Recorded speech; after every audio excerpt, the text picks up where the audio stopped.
ইস্তেকামাত নেক আমলের উপরে অবিচল, অটল, অনড়, দৃঢ় থাকার নাম। মৃত্যু পর্যন্ত দৃঢ় সংকল্প, পরিকল্পনা, প্রতিজ্ঞা করে রমাদান, শাওয়াল, জিলকদ, জিলহজ সহ সারা বছর ব্যাপী সবসময় একেবারে আল্লাহ কোরআনে যেমনটি বলেছেন, ওয়াবুদ রব্বাক হাত্তা ইয়াতিয়াকাল ইয়াকিন, মৃত্যু না আসা পর্যন্ত তুমি ইবাদতের উপরেই অবিচল, অটল, অনড়, দৃঢ় থাকবে। বিষয়টি আমরা এই জন্য ধরেছি যে আমার আপনার মধ্যে ইস্তেকামাত থাকে না। আমরা এক সময় খরগোশের মতো খুব জোরে দৌড় দিই, এরপরে ঘুমিয়ে পড়ি।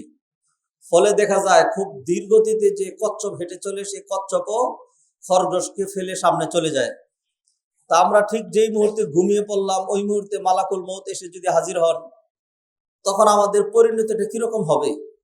রমাদানে মসজিদ ভর্তি থাকে, রমাদানে দান, সাদাকা, আমল, তারাবি, কিয়ামুল লাইল, সিয়াম ইত্যাদি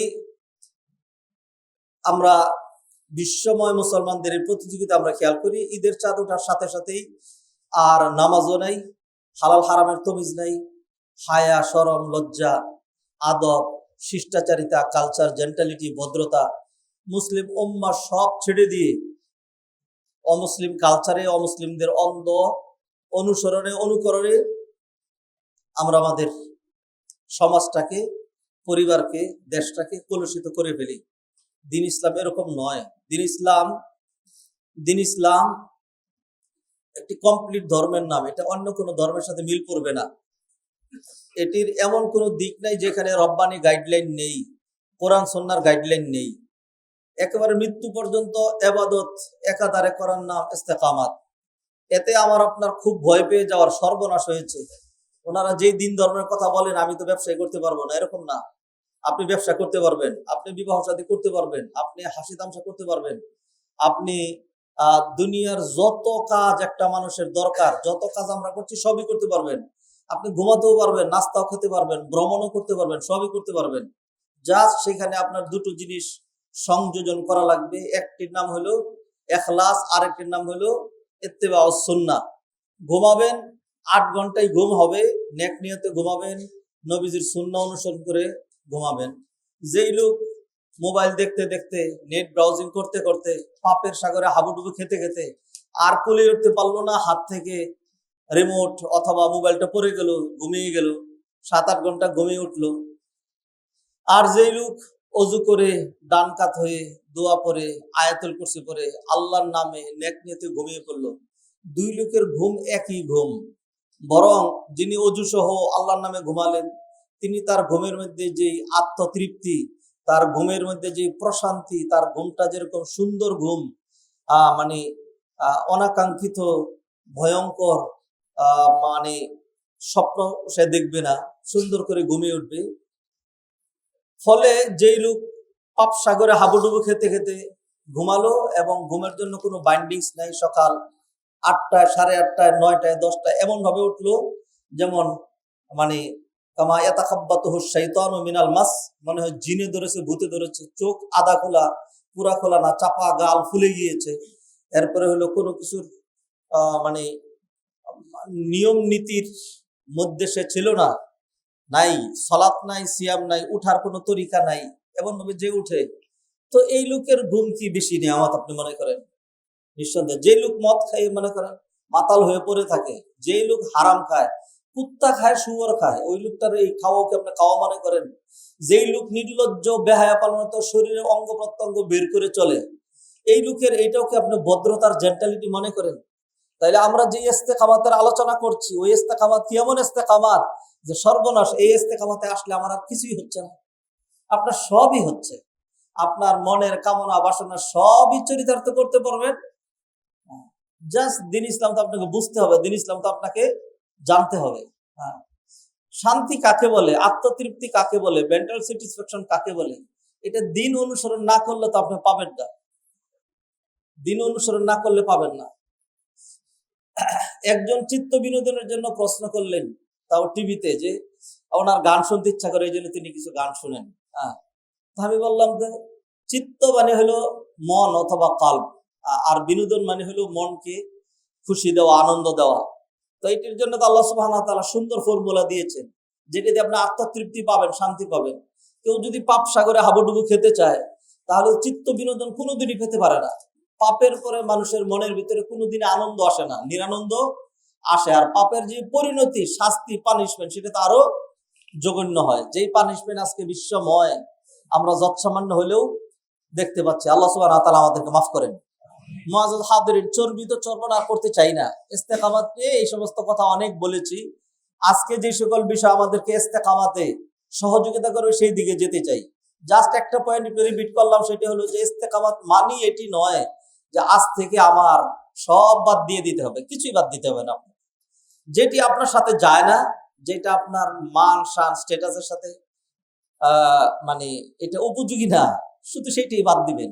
একটা কুকুর নর্দমা থেকে খেতে পারে, এখন আপনি যদি সেই নর্দমায় কুকুরের সাথে নাক ডুবে খেতে চান, আর এখানে বাধা দিলে আপনি মনে করেন সর্বনাশ করছে। কেন? আপনার ডাইনিং টেবিল আছে, আপনাকে ভালো খাবারের কথা বলি, আপনার জন্য পুষ্টিকর খাবার আছে, আপনার জন্য পনির আছে, আপনার জন্য দুগ্ধ খাবার আছে, গোশত আছে, পাক করা খাবার আছে। আপনি ওইটাকেই কুকুরের সাথে এখানে জীবনযাপন করতে চান, ওইটা তো আর কোনো জীবনের নাম না। তো ভালোটা তো চিনতে হবে, ভালোটা তো বুঝতে হবে। আল্লাহ সুবহানাহু ওয়া তাআলা মানুষকে সম্মানিত করে সৃষ্টি করেছেন। ওয়ালাকাদ কাররামনা বানি আদম। অতএব এমন কোনো কিছু আল্লাহ সুবহানাহু ওয়া তাআলা মানুষের জন্য অনুমোদন দেননি যেটা তার মান শান ক্ষুণ্ণ করবে। যেগুলো তার মান শান স্ট্যাটাস, তার রুচি, এগুলোর সাথে যায়, সেটি আল্লাহ সুবহানাহু ওয়া তাআলা অনুমোদন করেছেন। মানুষ আশরাফুল মাখলুকাত, তার আকলের কারণে মদ খেয়ে ব্যাককলের মতো পড়ে থাকবেন, এটা কি কোনো কোনো বুদ্ধিমানের কথা হলো? আল্লাহ সুবহানাহু ওয়া তাআলা আমাদেরকে কথাগুলো বুঝার তৌফিক এনায়েত করেন। মুআজ্জাজ হাদিরিন, যে ইস্তেকামাত নিয়ে আমরা এতদিন আলোচনা করেছি, কিভাবে এই ইস্তেকামাতের উপরে থাকা যাবে। ইস্তেকামাতের উপরে কি কিছু মানুষ নাই? কিছু মানুষ কি ছিল না? তারা কিভাবে পেরেছেন? আমি আর আপনি কেন পারছি না? পারার জন্য কিছু উপায় উপকরণ, কিছু তরিকা পদ্ধতি, কিছু শিক্ষা দীক্ষা, কিছু পয়েন্ট আজকে সংযোজন করতে চাই। নাম্বার 1, আল ইস্তিআনাতু বিল্লাহ। আল ইস্তিআনাতু বিল্লাহ, আল্লাহর সাহায্য চাওয়া, আল্লাহর সাহায্য প্রার্থনা করা। যে কোনো বিষয়ে আপনি আল্লাহ থেকে সাহায্য নেবেন। আল্লাহ সুবহানাহু ওয়া তাআলা কোরআনে বলেছেন, ইস্তাঈনু বিস-সাবরি ওয়াস-সালাহ। আল্লাহর কাছে সাহায্য চাওয়া, সাহায্যের পদ্ধতি আল্লাহ বলেছেন সালাত এবং সবরের মাধ্যমে। আল্লাহর কাছে সাহায্য চাইতে হবে। সালাত এই জন্য আল্লাহ সুবহানাহু ওয়া তাআলা শিখালেন, তুমি বলবা ইয়াকা না'বুদু ওয়া ইয়াকা নাস্তাঈন। আল্লাহ আপনার ইবাদত করে আপনার কাছেই সাহায্য চাই। যে কোনো বিষয়ে আল্লাহর কাছ থেকে সাহায্য চাওয়া, এটা ইবাদত। আল্লাহর কাছ থেকে সাহায্য পাওয়া, এটা নিয়ামত। আল্লাহর কাছ থেকে সাহায্য চাওয়া, এটা আপনার জন্য আনন্দ, আত্মতৃপ্তির কারণ। আল্লাহ সুবহানাহু ওয়া তাআলা এতে খুশি হন। আল্লাহর কাছে আপনি চাইলে খুশি, না চাইলে আল্লাহ নাখুশ। এছাড়া দুনিয়ার যে কোনো দরবারে বারবার চাবেন, চাইলেই মন খারাপ। দুনিয়ার মানুষ দিলে খুশি, আর তার কাছে চাইলে, যে কেউ হোক, তার কাছে চাইলে সে মন খারাপ করে। তো মুআজ্জাজ হাদিরিন, সর্বপ্রথম যেই বিষয় আমাদেরকে ইস্তেকামাতে সহযোগিতা করবে, সেটা হলো আল্লাহর কাছে ইস্তেকামাত চাইতে হবে। আল্লাহ, তুমি আমাকে দিনের উপরে অবিচল, অটল, অনড়, দৃঢ় রাখো। আল্লাহর কাছ থেকে সহযোগিতা নিতে হবে। 2 নম্বর, ইস্তেকামাতের জন্য একটা পরিবেশ লাগে। রমাদানে মানুষ কেন ইবাদত বেশি করে? রমাদানে আল্লাহ একটা পরিবেশ, এক্সট্রা একটা পরিবেশ তৈরি করে দেন। জান্নাতের দ্বার খোলা, জাহান্নামের দ্বার বন্ধ, বড় বড় শয়তানগুলো শৃঙ্খলাবদ্ধ। নেক আমলের প্রতিদান 700 গুণ থেকে 1000 গুণ, লক্ষ কোটি গুণ আল্লাহ সুবহানাহু ওয়া তাআলা বাড়িয়ে দেন। সবাই ইবাদত করে, আমি ইবাদত করি। এই দেখেন পরিবেশ, এই পরিবেশে আমাকে কি সহযোগিতা করছে? এই দেখেন এইখানে এতগুলো মানুষ, শত শত মানুষ, একটা মানুষের হাতে আপনি সিগারেট দেখতে পাচ্ছেন না, কাউকে ঝগড়া করতে দেখতে পাচ্ছেন না, কাউকে মারামারিতে আপনি পাচ্ছেন না, কাউকে আপনি বিবস্ত্র অবস্থায় পাচ্ছেন না, কাউকে আপনি মদ্যপ পাচ্ছেন না। কারণ এইটা একটা পরিবেশ, এটা একটা পরিবেশ। তাই সেই জন্য আপনাকে ইস্তেকামাতে থাকতে হলে যেটি লাগবে, সেটি হলো সুহবাতুস সালিহিন। সুহবাতুস সালিহিন, সালেহিন, নেককার, মুত্তাকি, পরহেজগার, ভালো মানুষ, তাদের সংস্রবে আপনাকে থাকতে হবে। ভালো মানুষের কাছে যাবেন, ভালো কথা শুনবেন। ফুলের কাছে যাবেন, আতরের কাছে যাবেন, সুঘ্রাণ পাবেন। আর খারাপ কিছুর কাছে যাবেন, তাহলে আপনি খারাপ কিছু পাবেন। সোহবতুস সালেহিন, নেককারদের সংস্রবের উদাহরণ নবীজি সাল্লাল্লাহু আলাইহি সাল্লাম হাদিসের মধ্যে দিয়েছেন। তিনি বলেছেন যে এটা হলো একজন আতর বিক্রেতা অথবা একজন ভট্টা চালায় যে, হ্যাঁ, এর উদাহরণের মতো, যে কেউ যদি আতর বিক্রেতার কাছে যায় তাহলে 3টা লাভের যে কোনো একটা তারা হবে। হয়তো সে নিজে কিছু কিনে নিল, তাহলে পার্মানেন্টলি সুঘ্রাণ তার ঘরে থাকলো। আর যদি এটি না পারে তাহলে সে যতক্ষণ এখানে দাঁড়িয়ে থাকলো ততক্ষণ সে আতরের ঘ্রাণ পেল। আর এই দুইটাও যদি না হয়, এমনি দেখবেন আতরওয়ালার কাছে গেলে, হ্যাঁ, কোনো কিছু কিনা ছাড়াই এমনি দেখবেন আতরওয়ালা এইখান থেকে একটু যেটা দেখেন এটা দেখেন একটু লাগিয়ে দিচ্ছে। তাহলে একবার এইখানে, একবার বাম হাতে, একবার ওইখানে লাগাই আপনি সুঘ্রাণ পাইলেন। তাইলে এই 3টার কোনটা খারাপ? একটাও খারাপ না, সবকটাই ভালো। আর যে নাকি কামার ভট্টা চালায়, ওর কাছে গিয়ে দাঁড়াবেন, দেখবেন দুর্গন্ধ আসতেছে, অথবা আগুনের স্লুঙ্গি এসে আপনার কাপড় জ্বালিয়ে দিবে। এইভাবে ওইখান থেকে আপনি, অথবা আপনি সেখানে দুর্গন্ধ পেতে থাকবেন। খারাপ আর খারাপই। শেখ সাদি রাহিমাহুল্লাহ একবার তিনি এটা একটা জ্ঞানের কথা আর কি, একটা মাটির টুকরাকে দেখলে, দেখতে মাটির মতোই, মাটির মতো একটা পুঁতি দুর্গন্ধময় একটা গন্ধ থাকে, মাটির একটা গন্ধ থাকে, ফসলের ঘাসের এগুলির একটা গন্ধ থাকে। এক এক এলাকার এক একটা নর্দমার কাছে দিয়ে গেলে, যেখানে ময়লার ডিপু, আবর্জনা ডিপু, সেখানে একটা গন্ধ থাকে। যেখানে পেশাব পায়খানার জায়গা, সেখানে একটা গন্ধ থাকে।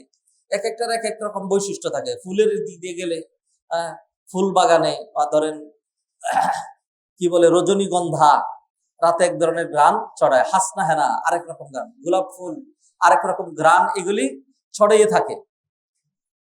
তাহলে তিনি উদাহরণ দিলেন, ওই মাটিটাকে তিনি দেখলেন, দেখে বললেন যে, মাটি, তোমাকে তো দেখতে মাটির মতোই মনে হচ্ছে, কিন্তু এত সুঘ্রাণ কোত্থেকে আসলো? তো তুমি তো নাকি মাটি না, নাকি মৃগনাভি, নাকি কস্তুরী, নাকি অন্য কোনো কিছু? তো তখন এটা শেখ সাদি তার জ্ঞানের কথা তিনি তার কবিতা আকারে তুলে ধরেছেন। তখন শেখ সাদি বলছেন, মাটি আমাকে উত্তর দিল, বুগুফতামান গিলে নাচি যে বুদাম, ওলেকিন মুদ্দাতে বাগল নাশাস্তাম, জামালে হাম নাসি দরমান আসারকার ওয়াগার নামান হামা খা কাম কি হাসতাম। শেখ সাদি গিলে নাচি যে বুদাম, আমি হইলাম একটা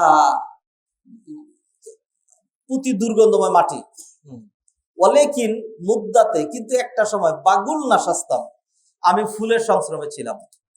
জামালে হাম নাসি দরমান আসারকার, আমার যে বন্ধু, সেই বন্ধুর ঘ্রাণ আমার মধ্যে এসছে। ওয়াগার নামান হামা খাকাম কি আসতাম, নতুবা আমি যেরকম খাক মাটি, আমি যেই মাটি তুমি দেখছো, আমি আসলে ওই মাটি। সম্মানিত ভাইয়েরা, ভালো মানুষের কাছে গেলে, ভালো মানুষের সাথে থাকলে আপনি ভালো কথা শুনবেন। অথবা ধরেন ভালো মানুষের সাথে আড্ডা দিচ্ছিলেন, চা খাচ্ছেন, হঠাৎ করে আজান চলে আসলো, তখন বলবো যে চলেন একটু আগে চলে যাই, আমার ওযু নাই, মসজিদে গিয়ে ওযুটা করবো, এরপর একটু সময় পেলে 2 রাকাত সালাত আদায় করবো। আর আপনার ওযু থাকলে আপনি এসির ভিতরেই বসলেন, একটু আরামে বসলেন, একসাথে জামাতের সালাতটা আদায় করে আসি, তারপরে আমরা বসে কাজকর্ম করবো। সুন্দর। আর যদি খারাপ মানুষের সাথে থাকেন, যদি মসজিদে আজান হয়ে যায়, কাছে থাকে, তখন বলছে সর্বনাশ, ধর আজান দিয়ে দিছে, এখানে মানুষজন আসা যাবে না, এখানে থাকা যাবে না, চলেন অনেক দূরে কোথাও চলে যায়। মসজিদ থেকে সে আরো দূরে নিয়ে যাবে, খারাপ জায়গায় নিয়ে যাবে, খারাপ কথা শোনাবে। আমাদের সমাজে দেখি অনেক মানে জেন্টাল বন্ধুরা, ইয়াং কিশোর যুবকরা, মানে একসাথে বন্ধু বান্ধব সারাক্ষণ ঘুরতে থাকে, যাদের ইমাম সাহেবের নাম হলো ইবলিস।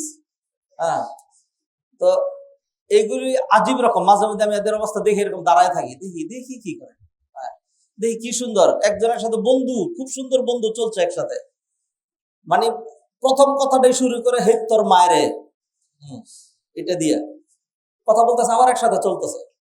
কিভাবে একটা মানুষের পক্ষে এটা মেনে নেওয়া, শুনে চুপ থাকা, আবার তার সাথে আরেক কদম দেওয়া সম্ভব? যদি মানুষের বাচ্চা হয়ে থাকে তাহলে সম্ভব না। এরপরে তার সাথেই চলতেছে। কারণ হইলো ওয়াহালি তুয়ুরু ইল্লা আলা আশকালিহা তাকাউ, যে যেরকম তার ওরকম। আরবিতে বলা হয় আনিল মার ইলা তাসআল ওয়াসআল আন কারিনিহি, লোকটা কেমন এটা জানার দরকার নাই, তার বন্ধুটা কেমন এটা জেনে নাও। ধরেন একটা ছেলের কাছে মেয়ে বিয়ে দিবেন, তো ছেলের সম্পর্কে জানার খুব কিউরিওসিটি। একটা মেয়েকে বিবাহ করাবেন, মেয়েটা কিরকম খুব কিউরিওসিটি, তো জানার পলিসি পাচ্ছেন না, দরকার কি? এই মেয়ের ব্যাপারেও জানার দরকার নাই, এই ছেলের ব্যাপারেও জানার দরকার নেই। এই ছেলের বন্ধু বান্ধবের ব্যাপারে জানেন, এই মেয়ের বান্ধবীদের ব্যাপারে জানেন, তাইলেই বোঝা হয়ে যাবে। ভাইজান, কাদের সাথে চলেন, কাদের সাথে উঠা বসা করেন? বন্ধু তো প্রথম গালিটাই আপনার মাকে নিয়ে, আপনার বোনকে নিয়ে। আউযুবিল্লাহি মিনাশ শাইতানির রাজিম। এগুলি সমাজেও হরর চলছে, বুঝানোর জন্য কথাগুলো যৎসামান্য একটু টান দিলাম। এটাও কি এখানে মুখ থেকে উচ্চারণ করা যায়? উচ্চারণ তো করা যায় না। মুআজ্জাজ হাদিরিন, সেই জন্য যদি মনে করেন যে মৃত্যু পর্যন্ত ইবাদতের উপরে অবিচল, অটল, অনড় থাকবেন, তাহলে এই সমাজে যাদেরকে আপনার বেশি ঘৃণা হয়, এই সমাজে যাদেরকে একদম সহ্যই করতে পারেন না, যাদেরকে বিভিন্ন উপাধি কোয়ালিটিতে গুণাগুণি বিভূষিত করে থাকেন আপনার ভাষায়, ওদের সাথেই চলা লাগবে। কারণ ওদের দৌড় কোন পর্যন্ত? মসজিদ পর্যন্ত। মোল্লার দৌড় মসজিদ পর্যন্ত। আমাদের সমাজে একটা লোক ডিসকোয়ালিফাইড হওয়ার জন্য, নিন্দনীয় হওয়ার জন্য, পরিত্যাজ্য হওয়ার জন্য এটি যথেষ্ট যে তার মুখে দাঁড়িয়েছে। হ্যাঁ, ডাক্তার হোক, ইঞ্জিনিয়ার হোক, ধরেন আপনি আপনার মেয়ের জন্য, এক নম্বর হলো আপনি আপনার মেয়ের জন্য চয়েস করবেন না। দুই নম্বর হলো যদি ভুলে চয়েস করে ফেলেন যে একটা ইঞ্জিনিয়ার পেয়েছি, হ্যাঁ খুব ভালো, চাকরি টাকরি সবই ভালো আছে, একটাই যে বিপর্যয়, একটাই যে সমস্যা, আরে বেচারা জেনারেল লাইনে পড়েও মুখে করে এই বড় বড় দাড়ি রেখেছে। তাহলে আপনি যদি মুত্তাকি হয়ে থাকেন, তাইলে কোনোভাবে ইনি বিনি ঘুরে টুরে পরামর্শ দিবেন, আচ্ছা ঠিক আছে তুমি তো দাড়ি রাখবাই, দাড়ি তো রাখতেই হবে, তুমি একটা দাড়ির একটা সাইজ আছে না, হ্যাঁ এটাকে একটু একটু ওরকম করে এরকম করে নিয়ে আসো, অথবা আরে রেখো বাবা, হ্যাঁ অন্যের মাধ্যমে রেখো বাবা, আর বিবাহের কয়েকদিন পরে রাখো না, তোমার সামনে বিবাহ সাথে আছে, মানুষ এত সুন্দর বলে, এই কিরে তুই তার একশো তোর কাছে কেন বিয়ে দিব, তোর বিয়ে করাইতে পারবো? হ্যাঁ, এগুলো হলো গার্ডিয়ানদের বক্তব্য ছেলেদেরকে নিয়ে। ইন্না লিল্লাহি ওয়া ইন্না ইলাইহি রাজিউন। ভাইয়েরা, যাই হোক, আবারও বলি, এটা একদম বাস্তব সত্য। এই সত্য রিফিউজ করতে চাই না, মেনেই নিতে চাই। আমাদের সমাজের সবচেয়ে নিন্দিত ব্যক্তি হলো দিনদাররা। এটা দিস ইজ আওয়ার সোসাইটি। এবং পার্টিকুলারলি আলেম ওলামারা, মাদ্রাসার ছাত্ররা, কোরআনের হাফেজরা, মসজিদের ইমামরা, এরা হলো নিগৃহীত, এরা হলো নিন্দিত, এরা হলো অপমানিত। ডিসকোয়ালিফাইড হওয়ার জন্য এই লাইনটাই যথেষ্ট। মুআজ্জাজ হাদিরিন, আপনি ইস্তেকামাতে থাকতে চান, আর ইস্তেকামাতের জন্য আপনি যদি উত্তরা ক্লাবে চলে যান, ইস্তেকামাতের জন্য যদি নাউজুবিল্লাহি মিন যালিক আরো একটা কালো ক্লাব আছে, চতুর্দিকে কালো রঙের, মানে এর ভিতরে ঢুকলে যে ঢুকবে তার কলপ সহ কালো হয়ে যাবে, ওইটা নাম হলো বুট ক্লাব। হ্যাঁ, ওটার কালার দেখেন মেরে দিয়ে, হ্যাঁ পুরোটাই কালো কালারের। হ্যাঁ, এই সমস্ত ক্লাবে যাবেন, আবার ইস্তেকামাতও চিন্তা করবেন, এটা হবে না। আপনাকে যদি ইস্তেকামাতে থাকতে হয়, তাহলে আপনাকে মসজিদ, মাদ্রাসা, আলেম ওলামা, দিনদার, মুত্তাকি, পরহেজগার, হাজি গাজী, মুসল্লি, এদের সাথেই যদি থাকেন, তাহলে দেখবেন সৎসঙ্গে অসৎ সঙ্গে সর্বনাশ। তাহলে আপনি ইস্তেকামাতের উপরে থাকতে পারবেন, জীবনটা ভালো কাটবে। আর জীবন ভালো কাটলে মৃত্যুটা ভালো হবে। আর মৃত্যুটা যদি ভালো হয়, কবরটা জান্নাতের টুকরা হবে। আর কবর যদি জান্নাতের টুকরা হয়, কিয়ামতের দিন আরশের নিচে ছায়া পেয়ে যাবেন, আর জান্নাতুল ফিরদাউস আপনার ঠিকানা হবে ইনশাআল্লাহ। মুআজ্জাজ হাদিরিন, অতএব ইস্তেকামাতের সহযোগী যে বিষয়গুলো, আমি সেই পয়েন্টগুলো ধরে আলোচনা করছিলাম। দুটো পয়েন্ট আলোচনা করেছি। এক নম্বর হলো আল্লাহর কাছে সাহায্য চাওয়ার কোনো বিকল্প নেই। দুই নম্বর বলেছি নেককারদের সাথে, ভালোদের সাথে আপনি উঠা বসা করবেন। আল্লাহ আমাদেরকে তৌফিক এনায়েত করেন। নাম্বার 3, মুহাসাবাতুন নফস ওয়া ওয়াজনুল আমাল। মুহাসাবাতুন নফস, নফস মানে নফসের বিভিন্ন রকম অর্থ আছে। ধরেন নফস মানে সত্তা, নফস মানে মন, নফস মানে নফস। নিজের নফসের, নিজের সত্তা, নিজের পশুত্ব, নিজের পাশবিকতা, নিজের এগুলোকে কি করা? মুহাসাবা। মুহাসাবা মানে শাসন করা, হিসাব নিকাশ নেওয়া, ক্যালকুলেট করা, নিয়ন্ত্রণ করা, কন্ট্রোল করা, বারবার প্রশ্ন করা। এই মন, ওই যে বাংলায় বলে পাগল মন, মন রে, মন কেন এত কথা বলে? ওই যে পাগল মন, যে ছাগল, পাগল মন, একটা আমার মন হলো পাগল, আর আমি হইলাম ইন্না লিল্লাহি ওয়া ইন্না ইলাইহি রাজিউন। এই পাগল মন রে, এই মন এরকমই একটা মন। সকালবেলার ইমানদার মন, বিকালবেলা বেঈমান, বিকালবেলার ভালো মন, সকালবেলা খারাপ। এটা খুব পরিবর্তনশীল। সুম্মিয়াল কলবু কলবান লিআন্নাহু ইয়াতাকাল্লাবু সারিআন। কলবকে এই জন্য কলব বলা হয় যেহেতু এটা দ্রুত পরিবর্তনশীল, আমার আপনার নিয়ন্ত্রণে না। কলব absolutely by the control of almighty Allah সুবহানাহু ওয়া তাআলা। এই জন্য নবীজি হাদিসের মধ্যে বলতেন, কি বলতেন? কুলুবুল ইনসান বাইনা ইসবাইর রহমান ইউকাল্লিবুহা কাইফা ইয়াশা। বান্দার কলব, আল্লাহ বান্দার কলবগুলো এগুলো আল্লাহর দুই আঙ্গুলের মাঝে, ইউকাল্লিবুহা কাইফা ইয়াশা, যেমনি খুশি আল্লাহ সুবহানাহু ওয়া তাআলা এটাকে পরিবর্তন করে দেন। তাহলে মনকে মনের মতো ছেড়ে দেওয়া যাবে না, মনটাকে শাসন করা লাগবে, মনের হিসাব নিকাশ নিতে হবে, মনকে বলতে হবে, জিজ্ঞাসা করতে হবে আজকের সারাদিনে 24 ঘন্টায় কি কি ভালো কাজ করেছিস। রমাদান চলে গেল, রমাদান চলে গেল, শাওয়াল মাসের অত্যন্ত ফজিলতপূর্ণ একটা আমল ছিল 6টা রোজা রাখা। সবাই রাখতে পারলো, তুই কেন রাখতে পারলি না? সবাই খালি তরি পেট আছে আর অন্য মানুষের পেট নাই। নিজের নফসকে এইভাবে বুঝানো।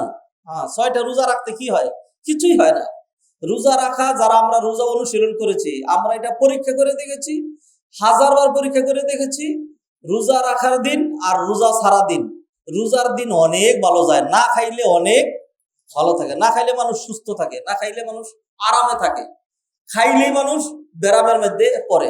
নফসকে এইভাবে শাসাইতে হবে যে আজকে কেন খারাপ কাজ হলো, কেন মুখের সাথে ঝগড়া হলো। শেষ মনকে বুঝাইয়া, মন তো বলছে কি ওর সাথে আর আমি জীবনেও কথা বলবো না, আমি খুব শক্ত প্রকৃতির মানুষ, আমাকে তুই চিনস না।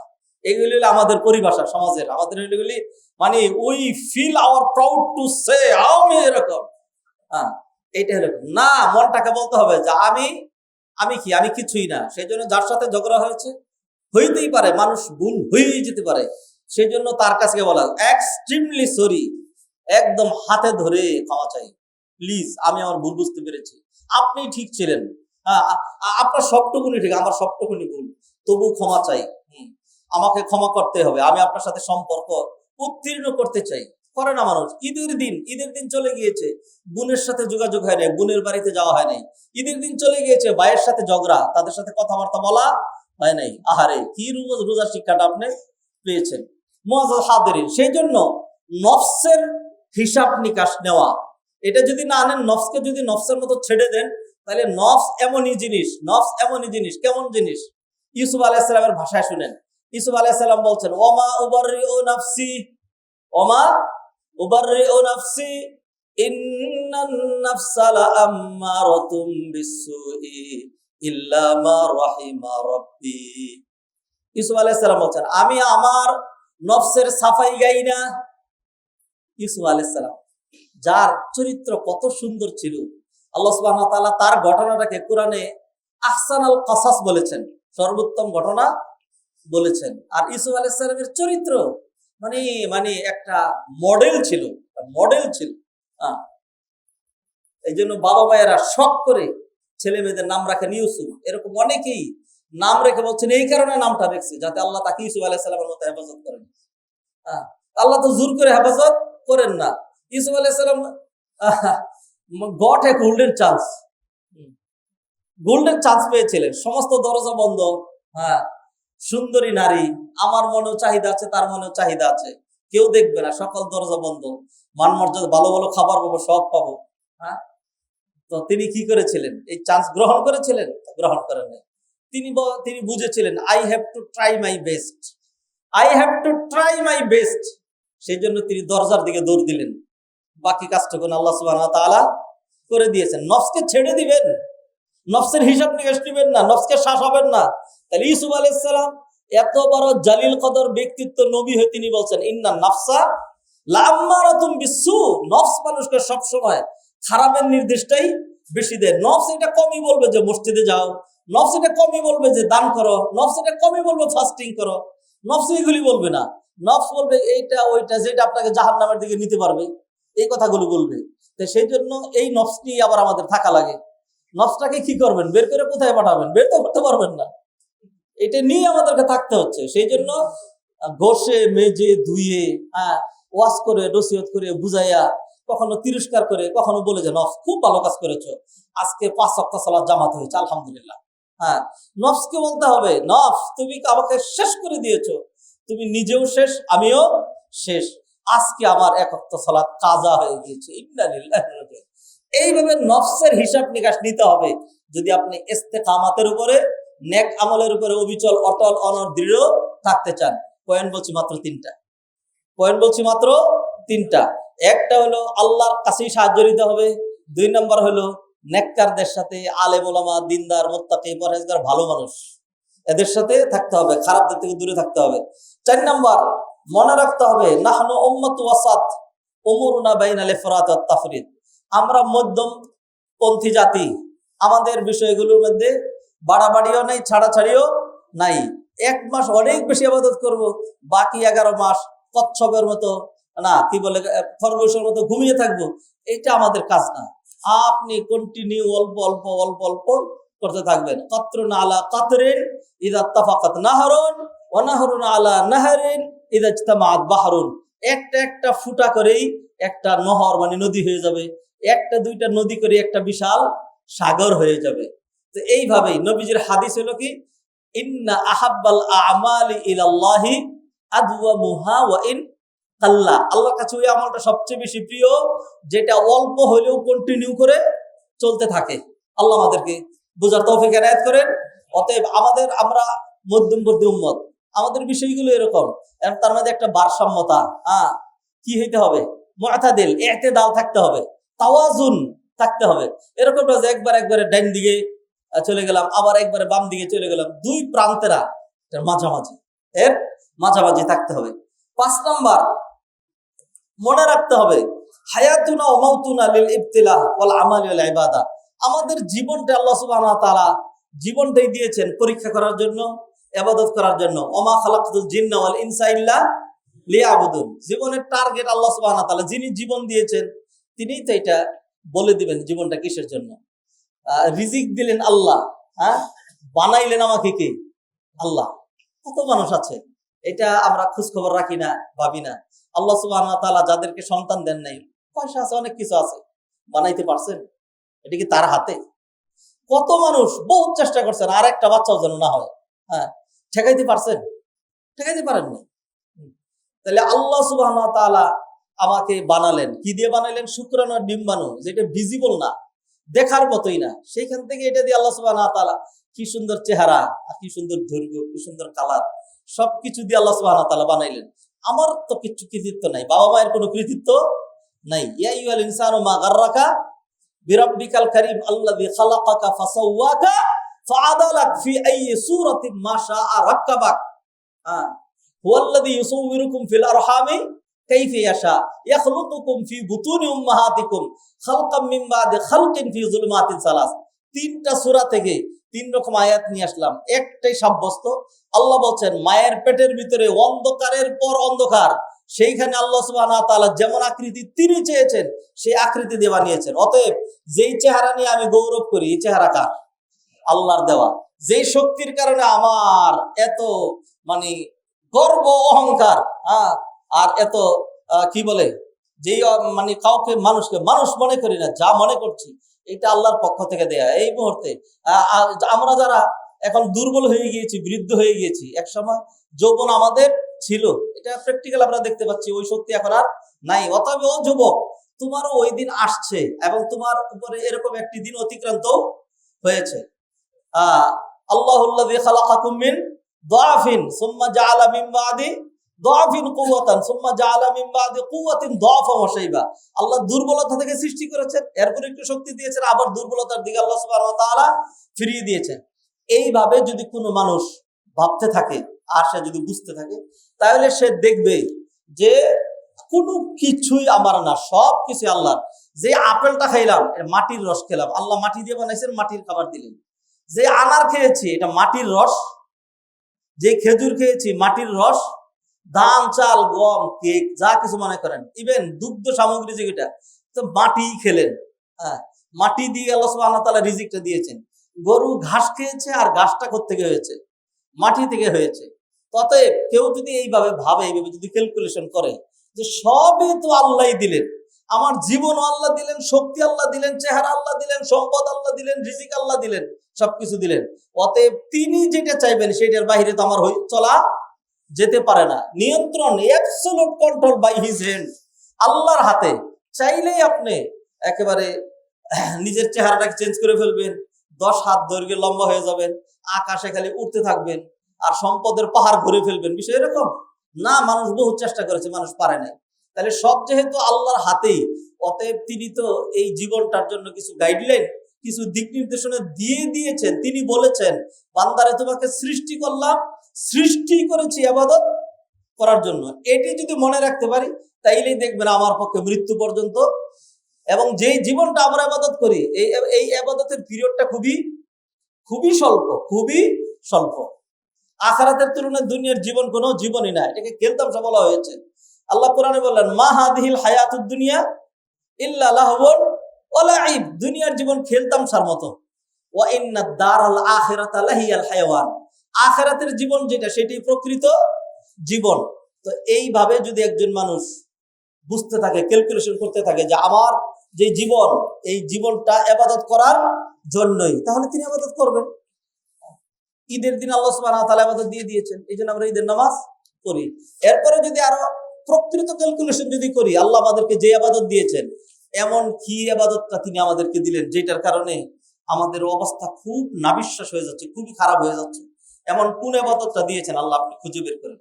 আল্লাহ সুবহানাহু ওয়া তাআলা 5 ওয়াক্ত নামাজ দিলেন। হ্যাঁ, আপনি ধর্মীয় দৃষ্টিকোণ বাদ দেন, কোরআন বাদ দেন, হাদিস বাদ দেন, সায়েন্সের ব্যাখ্যায় আসেন। সায়েন্সের ব্যাখ্যায় আসেন, চিকিৎসা বিজ্ঞানের ব্যাখ্যায় আসেন। এই যে 5 ওয়াক্ত সালাত আদায় করার মধ্যে আপনার স্বাস্থ্যগত, আপনার মানসিক, আপনার ব্লাড সার্কুলেশনের, এইগুলির ক্ষেত্রে আপনার এই 5 ওয়াক্ত সালাতের ভূমিকা কি পরিমাণ, আপনার সুস্থতা কি পরিমাণ আছে, ফাস্টিং, এই যে রোজা রাখি, এর মধ্যে কি পরিমাণ কল্যাণ আছে। প্রতিটা ইবাদতের পিছনে বুঝি অথবা না বুঝি, রিয়েলাইজ করি অথবা নাই করি, আজ থেকে 500 বছর আগে সিয়ামের মধ্যে না খেয়ে থাকার মধ্যে এই যে আধুনিক সায়েন্স যে উপকারগুলো বের করেছে, নিশ্চয়ই এতগুলো উপকার বের হয় নাই, তারা হয়তো বুঝেন নাই, কিন্তু না বুঝলে এই কথা, এই উপকার আগেও ছিল। আজকে সলাতের যেই সায়েন্টিফিক এক্সপ্লেনেশন, ব্যাখ্যা বিশ্লেষণ আমরা পাচ্ছি, এটা হয়তো 1000 বছর আগের মানুষ এইভাবে পান নাই, কিন্তু তখনও সলাতের ফায়দাগুলো ঠিকই ছিল। অতএব মুআজ্জাল হাজিরিন, সম্মানিত ভাই ও বোনেরা, ইস্তেকামাত নিয়ে আলোচনা করছিলাম। অতএব যদি আমার আপনার মাথায় এটা থাকে যে আমাদের জীবন এবং মরণ, এটার লক্ষ্য হলো আল্লাহ সুবহানাহু ওয়া তাআলা পরীক্ষা করার জন্য সৃষ্টি করেছেন, আল্লাহ সুবহানাহু ওয়া তাআলা ইবাদত করার জন্যই।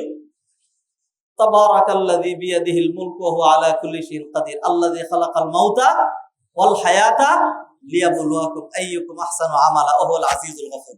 এই পয়েন্টগুলো আমাদেরকে হেল্প করবে, সহযোগিতা করবে ইস্তেকামাতের উপরে দৃঢ় থাকার ক্ষেত্রে। এরপরে আরো একটি 6 নম্বর পয়েন্ট যেটি, সেটা হলো লা নাদরি নাহনু মাতা ইয়াহিনুল আজাল, আমাদের জানা নাই কখন আমার মৃত্যু চলে আসবে। অতএব রমাদান ইবাদত করে শাওয়ালে যে ছেড়ে দিলাম, এই শাওয়ালে যদি মৃত্যু চলে আসে তখন কি অবস্থা হবে? মুআজ্জাল হাজিরিন, আল্লাহ সুবহানাহু ওয়া তাআলা এগুলিকে বিভিন্ন রকম কদর দিয়েছেন। আপনার রমাদান একদিকে মর্যাদা মণ্ডিত ছিল, কিন্তু রমাদান কিন্তু হজের মাস না, শাওয়াল হজের মাস। শাওয়াল, জিলকাদ, জিলহজ, এই 3 মাস হলো হজের মাস। শাওয়াল, আপনি যদি কোনো ব্যক্তি রমাদানে উমরা করে এরপরে আবার গিয়ে হজ করে, তাহলে তার এই হজ তামাত্তু হজ হবে না। কিন্তু কেউ যদি শাওয়ালে উমরা করে এরপর আবার হজের মাস হজ করে, তাহলে তার এটা তামাত্তু হবে। এখন তার এত মাসালা বলার না, হজ নিয়ে আমরা আলোচনা হচ্ছে ধরছি ইনশাআল্লাহ, আল্লাহ তৌফিক এনায়েত করলে। হজের ট্রেনিং সহ হজের ট্রেনিং কোর্সগুলো হবে আমাদের এখানে। সেই ক্ষেত্রে যারা ইনশাআল্লাহ হজে যাচ্ছেন তারা তো আসবেনই, আর আমরা যারা হজে যাব না আমরাও আসবো, আমরাও শিখবো, আমরাও জানবো, কোরআন হাদিসে আলোচনা হবে, সেখান থেকে আমরা শিখবো ইনশাআল্লাহ। তো মুআজ্জাল হাজিরিন, জানা নাই কখন দুনিয়া ছেড়ে চলে যেতে হবে, প্রতিদিন যাচ্ছে লোকজন। তো এই যাওয়ার পালাটা, এরপরের পালাটা কার? আমার। এরপরের পালাটা আমার, এটা যদি মনে রাখি তাহলে ইস্তেকামাতে থাকতে পারবো। 7 নাম্বার, ইস্তেকামাতের জন্য দোয়া করতে হবে। ইস্তেকামাতের জন্য দোয়া করতে হবে। নবীজি সাল্লাল্লাহু আলাইহি সাল্লাম এইভাবে দোয়া করতেন। আল্লাহ সুবহানাহু ওয়া তাআলার কাছে বলতেন, আল্লাহুম্মা ইয়া মুকাল্লিবাল কুলুব সাব্বিত কলবি আলা দীনিক, হে কলবের পরিবর্তনকারী, কলবকে পরিবর্তন করে দিও না, হেদায়েত থেকে দূরে সরিয়ে দিও না, আমার কলবকে তুমি দ্বীনের উপর প্রতিষ্ঠিত রাখো, অবিচল, অটল, অনড়, দৃঢ় রাখো। তো আল্লাহকে ডাকতে হবে, আল্লাহকে ডাকতে হবে, আল্লাহকে বলতে হবে। 8 নাম্বার আন-নাদামু ওয়াত-তাওবাতু আলা তাকসিরি ওয়াল গাফলাহ ওয়া ইরতিকাবিল মাআসি। হ্যাঁ, সবসময় পাপ হয়ে গেলে লজ্জিত হতে হবে, তওবা করতে হবে। ত্রুটির জন্য, গাফলাতের জন্য, গুনাহ করার জন্য নিজেকে আল্লাহর কাছে ক্রন্দন করা লাগবে, কান্নাকাটি করা লাগবে। ভুল হয়ে যেতে পারে, ভুল হয়ে গেলে পরক্ষণে তওবা করা, আবার আল্লাহর কাছে আল্লাহ আর করব। এরকম মানুষের হাজারবারও ভুল হয়ে যেতে পারে। এরকম মানুষ খুবই কম পাওয়া যাবে যিনি একবার তওবা করছেন, জীবনে আর পাপ করেন নাই। এরকম মানুষের সংখ্যাই বেশি যিনি বারবার তওবা করেছেন, তারপরে আবার ওনার তওবা কি হয়েছে, ভঙ্গ হয়েছে। আল্লামা রুমি এই জন্য তিনি একটা শেরের মধ্যে বলছেন, হ্যাঁ, বাজ আ গার সদ মর্তবা তওবা শিকাস্তি বাজ আ, মানে বাজ আ মানে আবারও ফিরে আসো, আবারও ফিরে আসো। আল্লাহ ডেকে বলছেন গার সদ মর্তবা, সদ মানে হলো 100 আর কি, ফার্সি এটা। গার সদ মর্তবা তওবা শিকাস্তি, শিকাস্তার মানে ভেঙে ফেলা, ফার্সি শব্দ এটা। যদি 100 বার তওবা ভঙ্গ করে থাকো, আবারও ফিরে আসো। এইটা এমন এক দরবার, এই দরবার থেকে নিরাশ হওয়ার কিছুই নেই। 1000 বার তওবা ভঙ্গ করলেও আবারও আল্লাহ সুবহানাহু ওয়া তাআলা ক্ষমা করবেন। মুআজ্জাজ হাদিরিন, সম্মানিত ভাই বোনেরা যারা পরে এসেছেন, আমরা ধারাবাহিকভাবে আলোচনা করে যাচ্ছিলাম ইস্তেকামাত নিয়ে। এরকমই আমাদের হাতে আরো অনেক বিষয় আছে যেগুলো নিয়ে আমরা ধারাবাহিক আলোচনা করব। তো ইস্তেকামাতের বিষয়টা আমরা শেষ করে দিই। জিলহজ মাস, হজ, উমরা, এগুলি নিয়ে আমরা জুমাতেও আলোচনা করব এবং আলাদা আমাদের প্রশিক্ষণ হবে, সেদিকে চলে যাচ্ছি। তো এখন আজকে যে পয়েন্টগুলো আমরা আলোচনা করছিলাম সেটা হলো যেই বিষয়গুলো আমাদেরকে ইস্তেকামাতের ক্ষেত্রে দৃঢ়তার উপরে অবিচল, অটল, অনড়, দৃঢ় রাখবে, আমাদেরকে টিকিয়ে রাখবে, এরকম পয়েন্টগুলো। এরকম যদি 2, 4, 5, 7, 8, 10টা আমরা আমার নিজের জন্য অপরিহার্য করে নিতে পারি, তাহলে দেখা যাবে আমার জন্য চলাটা সহজ হয়ে গিয়েছে। তারপরে হলো 9 নাম্বার ইস্তেগনাম খামস ক্বাবলা খামস, 5টা জিনিসের আগে 5টা জিনিসকে গনিমত মনে করা। নবীজি হাদিসের মধ্যে বলছেন ইখতারিম খামসান ক্বাবলা খামসিন, 5টা জিনিসকে গনিমত মনে করবা, মানে বড় নিয়ামত মনে করবা। তার মধ্যে একটা হলো শাবাবাকা ক্বাবলা হারামিক, বার্ধক্যের আগে যৌবনকালকে, বার্ধক্যের আগে যৌবনকালকে। যৌবনে যা করা যায় বার্ধক্যে তা করা যায় না। এখন যুবকরা যদি বলে যে এই জন্যই তো যৌবনকালটা খুব খারাপ ভাবে আমরা কাটাচ্ছি, তো খারাপ ভাবে কাটানোর জন্য না, এটা হলো ভালোভাবে কাটানোর জন্য। এটা হলো golden period of your life. হ্যাঁ, কিয়ামতের দিন আল্লাহ সুবহানাহু ওয়া তাআলা বান্দাকে 4টা প্রশ্ন করবেন, বলবেন my slave servant, my slave and servant, stop here, reply 4 important question. হ্যাঁ, এবং ডিপেন্ড ইউর জান্নাত অর জাহান্নাম, your destination upon your reply. তোমার উত্তর উপর নির্ভর করবে কোথায় যেতে চাও, জান্নাত নাকি জাহান্নাম। তার মধ্যে একটা প্রশ্ন হলো আন শাবাবিহি ফিমা আফনা, তার যৌবন কালটা কিভাবে ব্যয় করেছে। এটা পার্টিকুলার একটা প্রশ্ন হবে। এই কারণে যে যৌবন কালটাকে ঠিক মতো কাটিয়ে দিতে পারে তার জন্য বাকিটা সহজ, আর পুরস্কারও বড়। নবীজি বললেন ভিআইপি 7 শ্রেণীর ব্যক্তিকে কিয়ামতের দিনে আরশের নিচে ছায়া দেওয়া হবে। তার মধ্যে এক শ্রেণী হলো শাবুন নাশআ ফি ইবাদাতিল্লাহ, ওই যুবক যে তার যৌবনকাল ইবাদতের মধ্যে কাটিয়েছে। তো যুবকরা যদি এটা মনে করে যে আমার যৌবনকালটা একটা গনিমত, একটা নিয়ামত, আমার যৌবনকালের পুরস্কারটা অনেক বড়, অতএব যৌবনকাল কয়দিন, অল্প কয়েকদিন। গত সপ্তাহে অথবা তার আগের সপ্তাহে বলছিলাম মানুষের যৌবন 15 থেকে 35 পর্যন্ত। হ্যাঁ, তো সেই জন্য আমাদের সমাজের মানুষ বুঝছে, এই জন্য বিয়ে করে 42 বছর বয়সে, হ্যাঁ 38 বছর বয়সে, 36 বছর বয়সে। 30-এর পরে কেউ বিয়ে করতে চাইলে তার পাছায় পিটনি দেওয়া উচিত। কিসের বিয়ে বেটা? হ্যাঁ, বিয়ে করবি তো 30-এর পরে কেন? হ্যাঁ, রবীন্দ্রনাথ ঠাকুর কয় বছর বয়সে বিয়ে করছে? কবি নজরুল ইসলাম কত বছর বয়সে বিয়ে করেছে? বাংলাদেশে আরো বড় বড় মনীষী, নাম নিচ্ছি না, আপনাদের অনেকের অ্যালার্জি হইতে পারে, নাম নিলাম না, সবাই আগেই বিয়ে করেছেন। এই জন্য তারা মানুষ ছিলেন, তারা সমাজকে কিছু দিতে পেরেছেন। আর আমরা অমানুষ হয়ে নিজের চরিত্র নষ্ট করে বিয়ের যখন প্রয়োজন নেই তখন আমরা বিয়ে করি। এই কারণে আমাদের যৌবনকাল খারাপে কাটে বেশি, খারাপে কাটে বেশি। এই জন্য যৌবনকালটাকে গনিমত মনে করতে হবে। গনিমত মনে করার জন্য গনিমতের ওই সুযোগও লাগবে, ওই সুযোগও লাগবে। আপনি যৌবনে বিয়ে করতে দিবেন না। 22 বছর বয়সের ছেলে যদি বিয়ে করতে চায় তাহলে গোষ্ঠী সবাই বলে হ্যাঁ কি কয়, এখনো তো নিজের পায়ে দাঁড়ায় নাই, একটা টার্গেট ঠিক করেন। একজন বলে যে হুজুর এখনো হয়নি, চাকরি হয়নি। বয়স কত? 32। হ্যাঁ, 32 এখনো তারাই হয়নি। তো আপনার যদি 40 বছর বয়সেও আপনার যদি অর্থনৈতিক স্টেবিলিটি যেটা চাচ্ছিলেন এটা 40-এও আসলো না, তাহলে বিয়ে করেন না। তাইলে রিক্সাওয়ালা, দিনমজুর, ঠেলাওয়ালা, ভ্যানওয়ালা, তরকারিওয়ালা, মাছওয়ালা, সাধারণ গরিব মানুষগুলো, এবং এদের সংখ্যাই তো আমাদের সমাজে বেশি, তাহলে তারা বিয়ে করবে না। আল্লাহ আমাদেরকে মাফ করুন। মুআজ্জাজ হাদিরিন, বলছিলাম আমরা কিভাবে ইস্তেকামাতের উপরে অবিচল, অটল, অনড় থাকতে পারি। সেই জন্য 5টা জিনিসকে গনিমত মনে করতে হবে। একটা হলো যৌবনকাল, 2 নম্বর হলো হায়াতাকা ক্বাবলা মাউতিক, মৃত্যু চলে আসার আগে এই জীবনটাকে গনিমত মনে করতে হবে। মৃত্যু চলে আসলে আর আফসোস করে কোনো লাভ। হাত্তা ইযা জাআ আহাদাহুমুল মাউতু ক্বালা রাব্বিরজিউন লাআল্লি আমালু সালিহান ফিমা তারাক। আল্লাহ তখন বলবেন কাল্লা, নেভার, ইন্নাহা কালিমাতুন হুয়া কাইলা। যথেষ্ট সুযোগ দেওয়া হয়েছে, আর একটু সুযোগ চাচ্ছ, কোনো সুযোগ আর দেওয়া হবে না। এমন এমন সময়ে তুমি চলে আসছো। ওয়ালা ইউআখিরুল্লাহু নাফসান ইযা জাআ আজালুহা, মৃত্যুর সময় হয়ে গেছে, 1 সেকেন্ড অবকাশ দেওয়া হবে না। সিহহাতাকা ক্বাবলা মারাদিক, সুস্থ আছি, অসুস্থতার আগে এটাকে গনিমত মনে করেন। অসুস্থ তো যে কোনো মুহূর্তে হয়েই যেতে পারেন। মানুষ অসুস্থ হলে একটা হসপিটালে শুয়ে থাকবে না, মসজিদের জামাতে যাবে। হ্যাঁ, উঠতেই পারতেছে না, সে 5 ওয়াক্ত নামাজই ঠিক মতো পড়তে পারতেছে না, তাহাজ্জুদ সে কখন পড়বে? এই জন্য যখন সুযোগ আছে তখন করা লাগবে। মানুষ মনে করে যে না আমি করবো একবারে বৃদ্ধ হয়ে। তো তুমি যদি জীবনে বৃদ্ধ নাই হও, নাকি দুনিয়ার সকল মানুষ বৃদ্ধ হয়েছে? হয় নাই তো। এই জন্য যখন সময় আছে তখন এটাকে কাজে লাগাতে হবে। যদি কাজে লাগানো হয় তাহলে অসুস্থতায় পড়ে জীবন চলে গেলে যদি আর ইবাদতের সুযোগ না হয়, অসুবিধা নেই, আল্লাহ সুবহানাহু ওয়া তাআলা তাকে প্রতিদান দিয়ে দিবেন। বুখারীর হাদিসে নবীজি সাল্লাল্লাহু আলাইহি ওয়াসাল্লাম বলেন, ইযা মারিদাল আবদু আও সাফারা কুতিবা লাহু মা কানা ইয়ামালু মুকিবান সহিহান। একজন ব্যক্তি যদি সফরে চলে গেল, সফর কষ্টের, আও মারিদা, অথবা অসুস্থ হয়ে গেল, ফলে সে জামাতে নামাজ পড়তে পারলো না, তাহাজ্জুদ পড়তে পারলো না, মসজিদে যেতে পারলো না, কুতিবা লাহু মা কানা ইয়ামালু মুকিমান সহিহান, সে মসজিদে না গেলেও তার আমলনামায় লেখা হবে 5 ওয়াক্ত জামাতই পড়েছে। আল্লাহু আকবার। তাহাজ্জুদ না পড়লেও তাকে তাহাজ্জুদের সওয়াব দিয়ে দেওয়া হবে, যেহেতু সে সুস্থতার সময় এটাকে গনিমত মনে করেছিল। মুআজ্জাজ হাদিরিন, অতএব যখন সময় আছে, এই সময়টাকে যদি কাজে লাগাইতে চাই, তাইলেই না আমার ইস্তেকামাত হবে, তাইলেই না অন্য সময় আমি সাহায্য পাবো। তাহলে এই পয়েন্টটা আমাদেরকে সহযোগিতা করছে।